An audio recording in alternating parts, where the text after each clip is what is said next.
السلام علیکم ورحمۃ اللہ وبرکاتہ۔ ایک نامحرم لڑکی ایک لڑکے کو اپنی طرف دعوت دے ریلیشن کے لیے یا ویسے، اور وہ اس پر آخرت کو سامنے رکھتے ہوئے یا اللہ کا خوف سامنے رکھتے ہوئے انکار کر دے، اس کو اللہ دنیا میں بھی کیا دیں گے اور آخرت میں بھی کیا دیں گے، اس کی مثال اللہ نے سورۃ یوسف میں بیان کی۔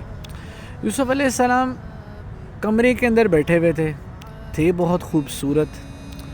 تو جو مصر کا بادشاہ تھا، عزیز مصر، اس کی بیوی زلیخا اس کمرے میں داخل ہوتی ہے اور کنڈی لگا لیتی ہے اور کہتی ہے یوسف علیہ السلام سے وقالت حیت لک، اور اس نے کہا اب آ بھی جاؤ۔ یوسف علیہ السلام کو کنڈی لگائے کہتی ہے اب آ بھی جاؤ، تو یوسف علیہ السلام کہتے قال معاذ اللہ، اللہ کی پناہ کہ میں کوئی ایسا غلط کام کروں، بدکاری کا کام کروں۔ انہوں نے پھر دوڑ لگائی اس سے اپوزٹ ڈائریکشن میں، تو اللہ نے مدد فرمائی اور دروازہ کی کنڈیاں کھل گئیں اور سامنے اس کا خاوند کھڑا تھا اور وہ پکڑی گئی۔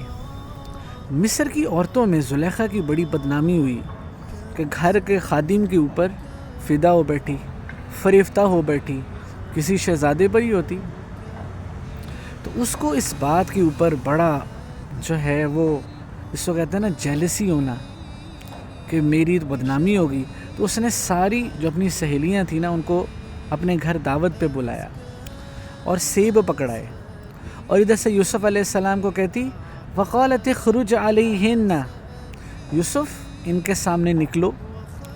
فلما رأینہ اکبرنہ وقطعن ایدیہن، جب ان عورتوں نے یوسف علیہ السلام کے چہرے پہ حسن کو دیکھا تو وہ مبہوت ہو گئی۔ وقالت، اور انہوں نے کیا کیا، وقطعن ایدیہن، اپنی انگلیوں کو بھی کاٹ ڈالا۔ سیب کاٹ رہی تھی، سیب کاٹتے کاٹتے ایسی حسن پہ فریفتہ ہوئیں کہ انگلیاں بھی کاٹ دیں۔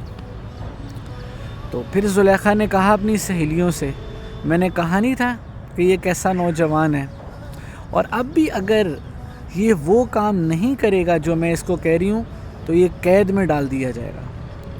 اب یوسف علیہ السلام نے کسی کام والی عورت کو یا کسی جھکی میں رہنے والی عورت کو یا کسی ملازمہ کو نہیں انکار کیا تھا، انہوں نے ملکہ کے حسن پر، ملکہ کی دعوت پر اس کو انکار کیا تھا، اور دعا مانگی اللہ مجھے جیل منظور ہے، جیل میں چلے گئے۔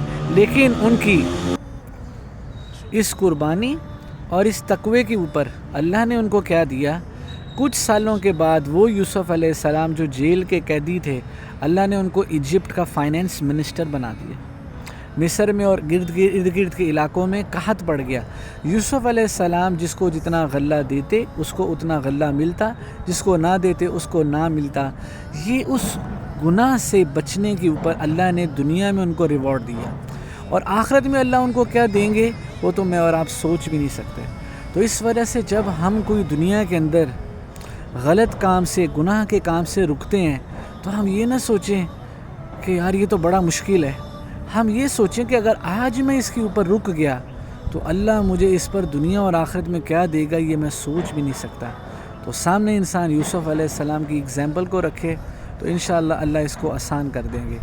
اللہ میرا اور آپ کا برائیوں سے بچنا، گناہوں سے بچنا آسان فرمائے، اور دنیا میں بھی کامیابیاں دے اور آخرت میں بھی کامیابیاں دے۔ السلام علیکم۔